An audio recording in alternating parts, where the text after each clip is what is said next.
Welcome to this video about affiliate marketing. Affiliate marketing is an effective way to make money online by promoting other companies' products or services and earning commissions for each sale or action generated through your links of affiliation.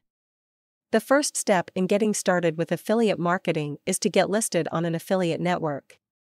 There are many networks available. Once you've signed up, you'll have access to a variety of products and services that you can promote. The next step is to choose the right products or services to promote. This will depend on your niche or domain of interest. For example, if you have a fitness blog, it would be appropriate to promote nutritional supplements or training programs. Promotion of products or services can be done through blogs, social networks, email marketing, or any other online marketing method.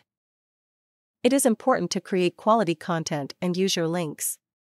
Affiliate marketing strategically to drive traffic to the products or services you promote. It's important to track the performance of your affiliate campaigns and adjust your strategy if necessary. It's important to focus on the products or services that work best for you and continue to promote them. Affiliate marketing can be a great way to make money online, but it's important to be dedicated and put in the time and effort to make it work for you. Remember to enjoy the journey and appreciate every step you take. Thanks for watching this affiliate marketing video. I hope it was useful to you.